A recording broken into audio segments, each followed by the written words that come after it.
Morning decisions. How about a creamy mocha frappuccino drink? Or sweet vanilla? Smooth caramel maybe? Or a white chocolate mocha? Whichever you choose, delicious coffee awaits. Find Starbucks Frappuccino drinks wherever you buy your groceries. Struggling with weight loss?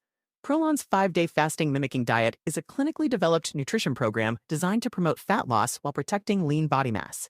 Developed at USC's Longevity Institute, it assists the body in entering a fasting-like state that helps reset metabolism and target visceral fat. In just 5 days, Prolon offers a science-backed approach to weight loss without extreme restriction or guesswork. Get 15% off plus a $40 bonus gift when you subscribe at prolonlife.com/now. Hello and welcome to I Talk to Ghosts. I'm your haunted host, Jennifer, and tonight I invite you to go on a spooky drive with me. I'll be sharing with you ghostly tales of haunted cemetery roads. And after the spooky chills, warm yourself with the spiritual. Join me at my seance table for a message from the spirits. If you're new to the podcast, as a professional medium, I open the space for a message to come through for someone listening. Linger near and see if tonight's message is for you. But first, don't pick up any hitchhikers. The ghosts are waiting on the road ahead right now.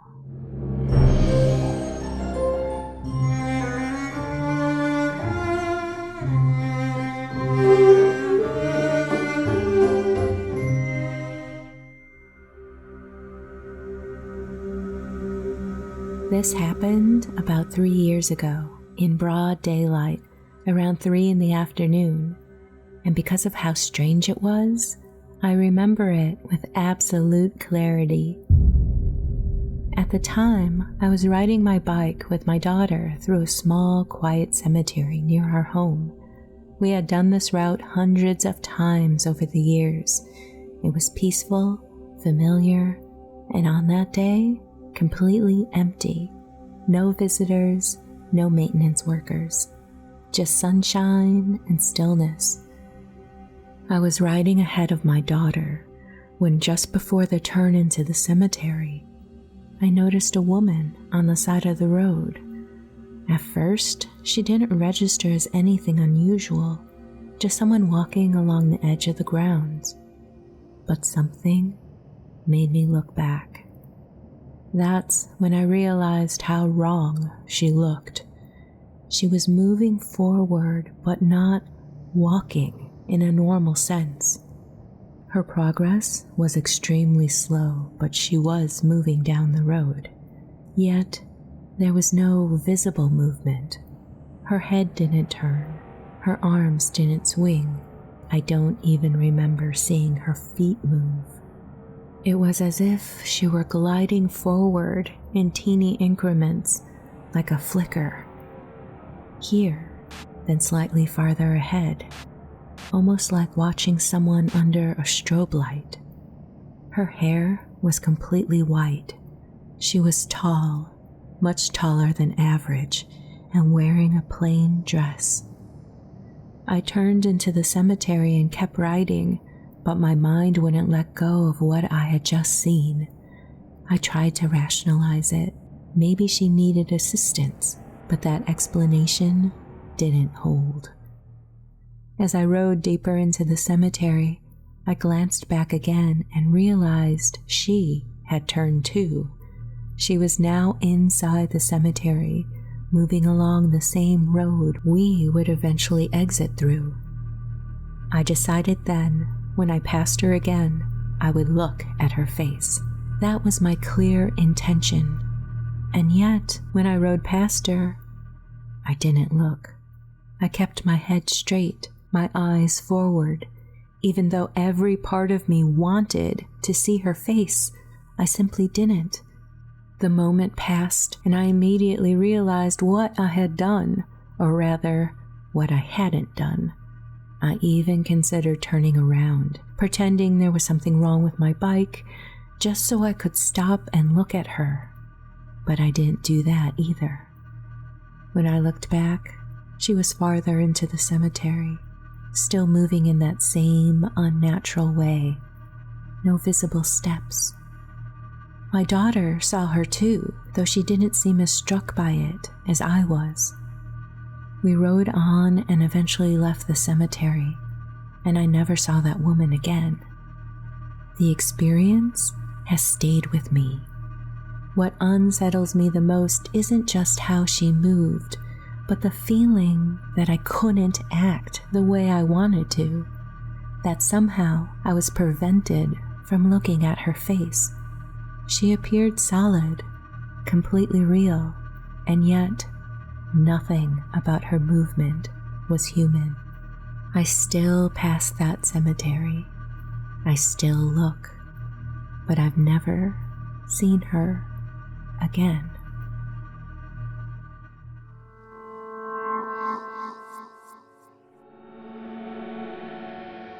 I've always loved old cemeteries, not in a morbid way, more like a quiet reverence.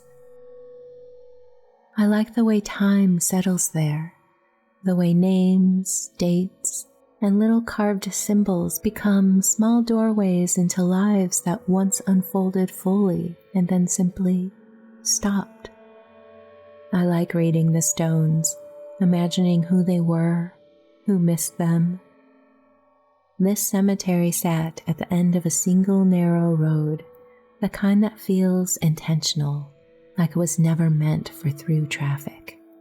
Just one way in, one way out.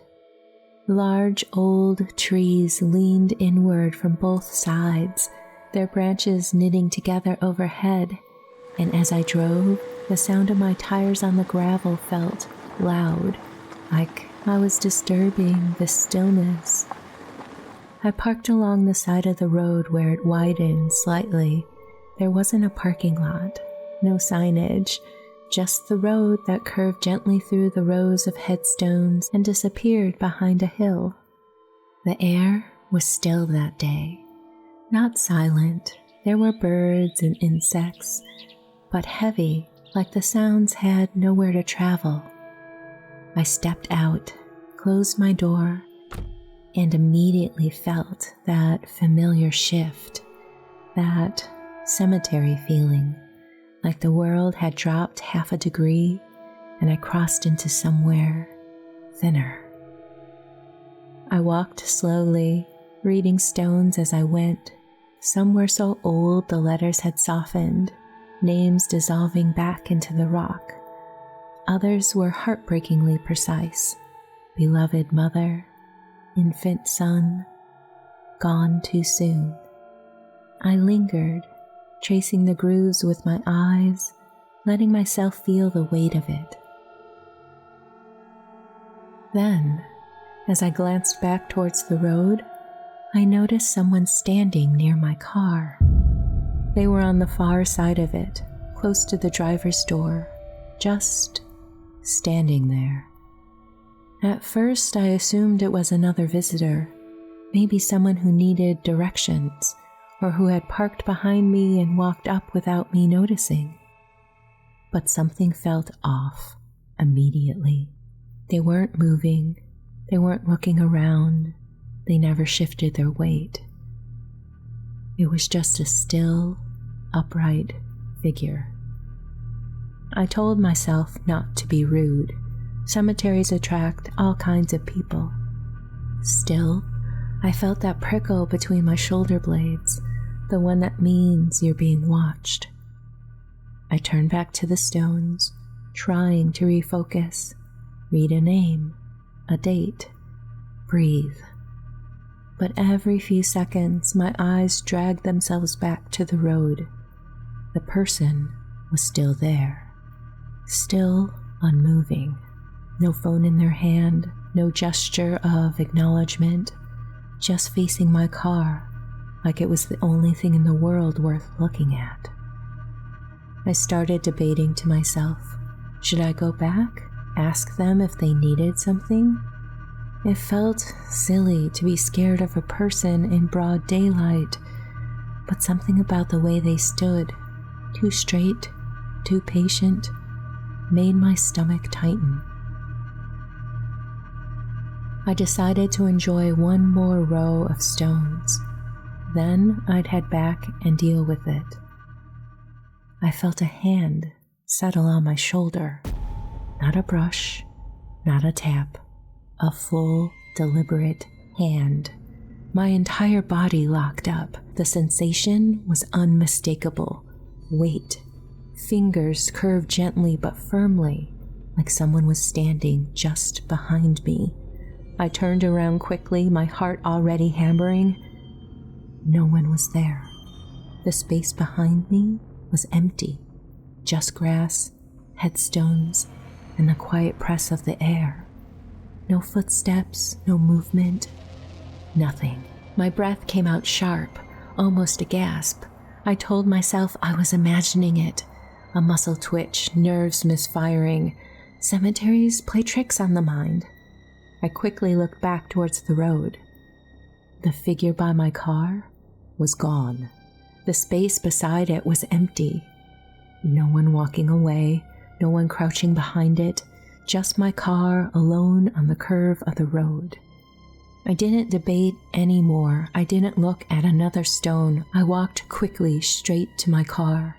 My keys were already in my hand and I fumbled badly, my fingers clumsy with adrenaline. I didn't look around as I unlocked the door. I didn't look in the mirrors as I started my engine. I drove straight out, gravel crunching loud beneath my tires, trees opening reluctantly as the road carried me away. And only once I was back on the main road, the cemetery fully behind me, did I realize something that still makes my skin crawl. The hand on my shoulder hadn't felt like a warning. It had felt like a reminder, like someone was saying, "You've been here long enough."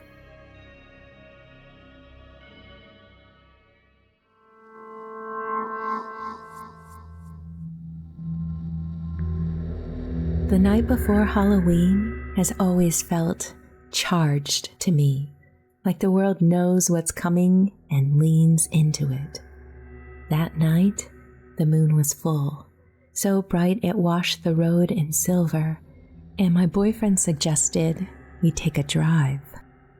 Just something spooky for fun. We both loved ghost stories, and there was a road not far from us that ran alongside an old cemetery with dark woods pressing in on the other side. I loved that road, or maybe I loved how it made me feel like something was about to happen.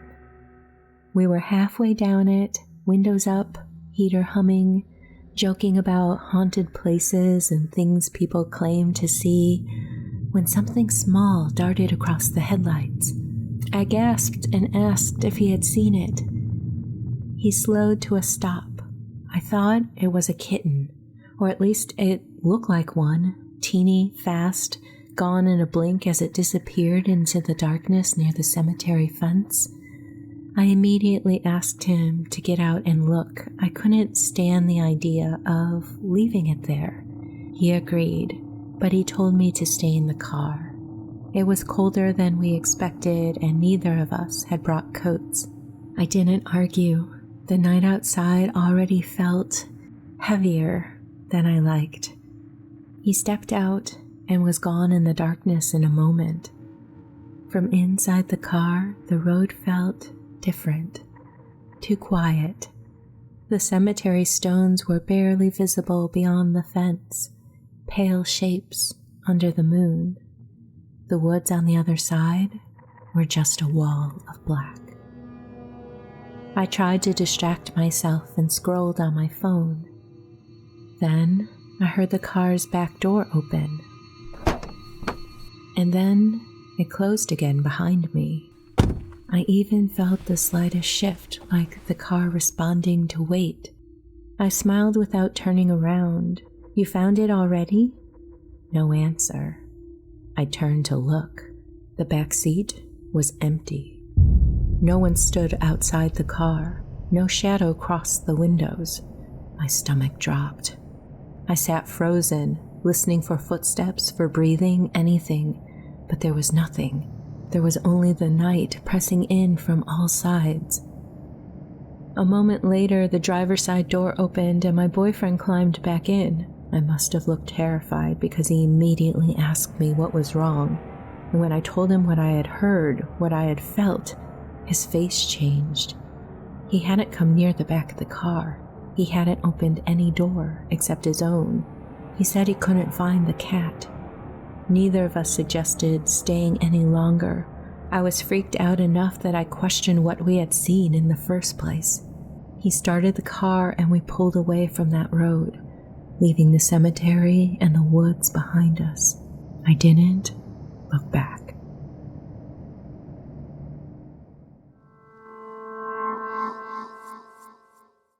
I get so many headaches every month. It could be chronic migraine, 15 or more headache days a month, each lasting 4 hours or more. Botox, onabotulinum toxin A, prevents headaches in adults with chronic migraine. It's not for those who have 14 or fewer headache days a month. Prescription Botox is injected by your doctor. Effects of Botox may spread hours to weeks after injection, causing serious symptoms. Alert your doctor right away, as difficulty swallowing, speaking, breathing, eye problems, or muscle weakness can be signs of a life-threatening condition. Patients with these conditions before injection are at highest risk. Side effects may include allergic reactions, neck and injection site pain, fatigue, and headache. Allergic reactions can include rash, welts, asthma symptoms, and dizziness. Don't receive Botox if there's a skin infection. Tell your doctor your medical history, muscle or nerve conditions, including ALS, Lou Gehrig's disease, myasthenia gravis or Lambert-Eaton syndrome, and medications, including botulinum toxins, as these may increase the risk of serious side effects. Why wait? Ask your doctor. Visit BotoxChronicMigraine.com or call 1-800-44-BOTOX to learn more.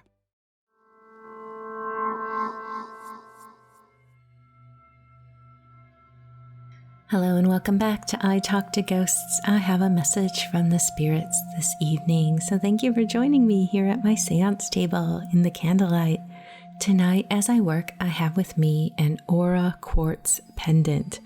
Aura quartz is beautiful. It's very colorful, it's iridescent, and it's said to aid in getting rid of any anxiety or panic attacks by wearing the stone as a necklace. It's also considered to be associated with your throat chakra, and it is said you can regain your peace and balance by holding the stone in your hand and setting an intention. Again, that is aura quartz. Okay, I'm going to clear my mind, shut off that analytical brain, and call a spirit close. There's a woman coming in, and she's coming in laughing. I love when spirit does that. She has a very jovial nature. She's saying friend, sister, a boba tea or a coffee in one hand, and this gleam in her eye like it's time to go on an adventure. She says you would drive and she would DJ the music. She's showing me the woods. She's showing me the beach. Oh, she's showing me the movie theater as well. She jokes that it was hard for her to be quiet in the movies. She loved to provide commentary. She had a really big heart. She would have helped anyone and would often stop and give her time and energy to anyone who crossed her path. And such an adventurous spirit. Gosh, I think she would have loved to have traveled the whole world. And she was dedicated and loyal. I think sometimes with a very bubbly personality, people tend to think that, oh, they're not gonna lock in and pay attention to the details of things. But no, she was really good at her job too, and really reliable. Okay. Very much a talker. Her message for you tonight: she wants you to enjoy the sun. She wants you to enjoy the warmth of the world, all of the amazing details that just make life so magical.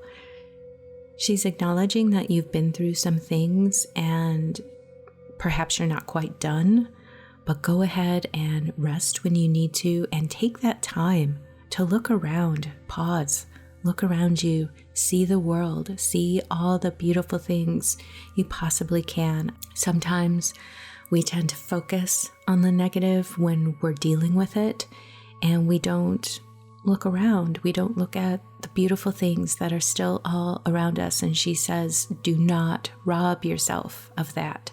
It'll be a form of self-care, and it'll help you too. Yeah, she says, get out, see new things, get a change of perspective, a change of scenery. And finally, she says that this might be hard to hear, but sometimes letting it all crumble is exactly what you need to get to where you really need to be, where you really want to be. Build the life that you absolutely love. She sees you in this garden with birds singing, and that may be metaphorical, maybe it isn't, but it's your life, and we build our lives. So keep going, and she is there for you. Okay, I think I'm gonna leave it at that. I hope this message connects for you, and if it does, I'm so honored. I'm so glad to be a part of it, to make this happen. Thank you.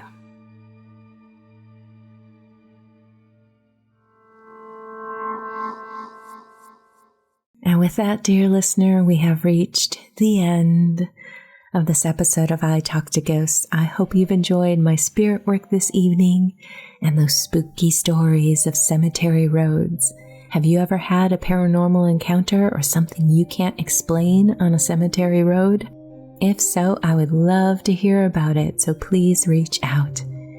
In the meantime, wherever you wander off to, in this world or the next, just remember, come back and visit with me. Have a lovely evening and good night.